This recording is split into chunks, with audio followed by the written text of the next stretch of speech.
휴교령이 내려져 연세어학당에 나가지 못하고 있었기 때문에 이사하는 일은 어렵지 않았다.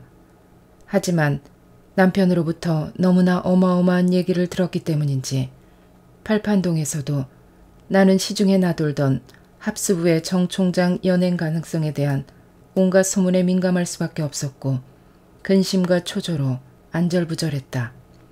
아무리 옳은 일을 위해 죽을 용기를 낸다 해도 그런 막강한 인물을 연행해 조사한다니 실패하면 남편이 도리어 반역의 누명을 쓰고 역사의 죄인으로 전락하게 될 것만 같았다.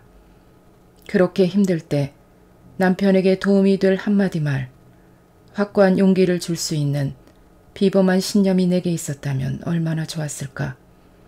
하지만 부끄럽게도 내 마음속을 맴돌던 것은 현실과의 타협, 즉 남편이 그 위험천만한 일을 제발 하지 않기를 바라는 마음뿐이었다. 여보, 제발 만용을 부리지 말고 지금이라도 현실과 타협해 당신 살 길을 찾으세요. 남편에게는 자신에게 주어진 일에 대한 책임과 명예가 생명처럼 소중하다는 것을 난 너무도 잘 알고 있었다. 그러나 당시의 상황에서 아무리 혐의 사실이 명백해도 막강한 군의 최고 권력자를 연행해 조사한다는 것은 아무리 생각해도 무모하고 위험하기 짝이 없어 보였다. 책임에 목숨을 거는 남편 성품을 너무도 잘 아는 나로서는 마치 언제 터질지 모르는 시한폭탄을 지척에서 보고 있는 듯한 심정이었다.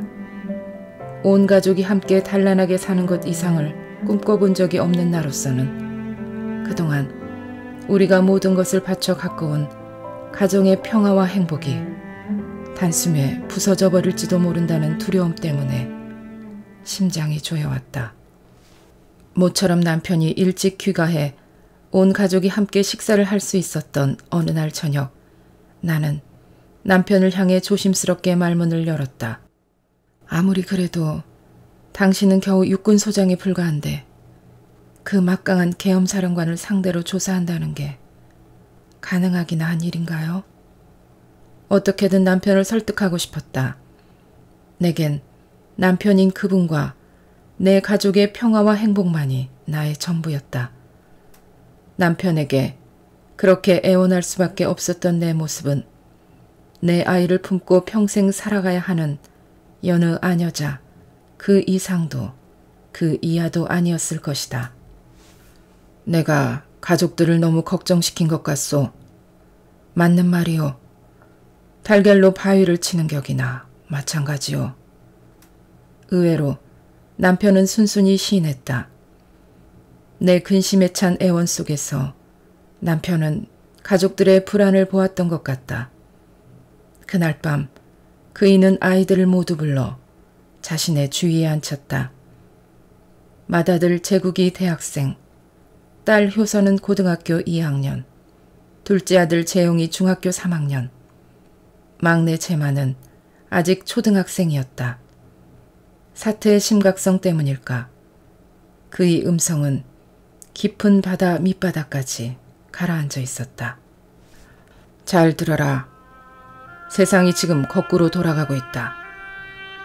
평생을 대통령 각하께 은혜를 입고 출세해온 자가 자기가 대통령이 되겠다는 욕심으로 은인을 살해했다. 그런데도 잘못된 시류는 그런 배은망덕한 인간을 민주투사인 양 호도하려 하고 있다. 이 아버지가 박 대통령 각하의 시해 사건을 수사하면서 무슨 생각을 가장 많이 했는지 아느냐? 각하께서 살아계실 때는 그토록 총애를 다투던 사람들이 막상 각하가 저격을 당해 쓰러지시자 모두 도망쳐버렸다. 각하를 보호할 생각은 하지 않고 모두 자기 혼자만 살겠다고 화장실로 도망가 버린 것이다. 심지어 처음 총을 쏘고 달아났던 시해범 김재규가 다시 돌아와 쓰러져 계신 대통령을 향해 확인 사살을 하는데도 누구 하나 저지하는 사람이 없었단 말이다. 사람이 금수보다 나은 것은 은혜를 입은 분에게 은혜를 갚을 줄 알고 옳은 일을 위해서는 설사 겁이 나더라도 용기를 갖고 행하려고 시도하는 그 신념 아니겠느냐. 하지만 대통령 각하의 시해 현장에는 비겁한 배신만이 있었다. 그런데 지금 그 사건의 수사라는 중대한 임무를 맡은 이 아버지도 아주 어려운 상황에 놓여 있다. 수사 결과 강력한 용의자가 드러났다. 그런데도 그 사람이 막강한 힘을 갖고 있어서 아버지가 시해 사건의 전모를 밝히려 하다가는 자칫하면 내 목숨과 명예, 아니 우리의 모든 것까지도 잃을지 모르는 상황이다. 어쩌면 아버지는 너희들을 다시는 보지 못할지도 모른다. 만약 나까지도 내 목숨, 내 가족들에게 연연해 나의 책임을 다하지 않는다면 대통령 시해 현장의 그 비겁한 사람들과 다를 것이 없을 것이다. 즉, 금수만도 못한 비겁자가 되는 것이다. 내가 너희들에게 묻겠다. 너희들은 내가 극도의 위험이 따르는 일이라고 해서 내 임무를 저버리고 국가가 내게 부여한 책임과 역사 앞에 불충을 저질러야 한다고 생각하느냐? 믿을 수 없게도 중대한 결정 앞에서 남편은 어린 자식들에게 그렇게 묻고 있었다. 어느새 진지한 표정으로 자신 앞에 가지런히 무릎을 꿇고 앉은 내 아이를 바라보며 다시 말했다. 아버지는 이 역사적인 대사건의 수사를 책임진 사람으로서 이 사건이 미궁에 빠져들지 않도록 철저히 진상을 규명해야 할 책임을 갖고 있다. 이 임무는 절대로 가벼운 일이 아니다. 크게는 국민들과 역사에 대한 책임이고 또 작게는 한 사람의 인간으로서 오늘의 내가 있도록 보살펴 주신 박 대통령에 대한 의리이고 신의이기도 한 것이다. 너희들은 절대로 아버지가 비겁하고 교활하게 사는 기회주의자가 되기를 원해서는 안 된다. 설사 일이 잘못되고 그로 인해 너희들이 불행해지는 일이 있다고 해도 오늘 밤 내가 한 이야기를 꼭 기억하고 용기를 갖고 살아주기를 바란다. 사람들이 무슨 말을 해도 끝까지 소신을 지킨 아버지를 제대로 기억해야만 한다. 그리고 어머님을 잘 모시도록 해라. 그 밤 대학생인 제국 외에 다른 아이들이 어떻게 아버지의 그 비장한 말을 제대로 이해할 수 있었을까? 다만 뭔가 큰일이 생겨 아버지가 임무를 위해 용기를 내어 위험한 일을 하려 한다는 사실만을 예감할 수 있었으리라. 밑에 두 아이는 말할 것도 없고 심지어 평소 반듯한 발언을 잘하던 효성까지도 두려움에 압도되어 아무 말도 못한 채 고통스런 침묵만 흘렀다. 그때 놀랍게도 나름대로의 시국관을 가지고 있던 장남 제국이 아버지를 향해 말했다.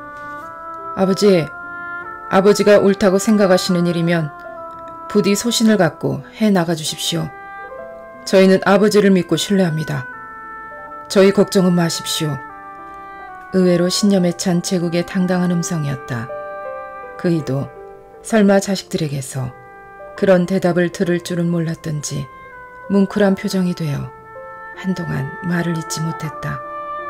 잠시 후 남편은 고맙다며 아이들을 하나하나 품 안에 깊이 껴안아 주었다.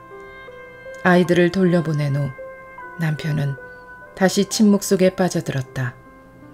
그렇게 혼자 남겨진 그의 모습에선 모든 것이 다 증발한 후 한 줌 남은 증류수처럼 순수한 고독의 기운이 풍겼다. 이제는 더 이상 어떤 말로도 가정의 평화를 내세워 그분을 설득할 수 있는 상황이 아님을 나는 알았다. 잠자리에서 남편이 내게 말했다. 모든 일은 하늘에 맡깁시다. 사심없이 하는 일이니 하늘에 보살핌이 있을 것이오. 12월 11일 밤이었다.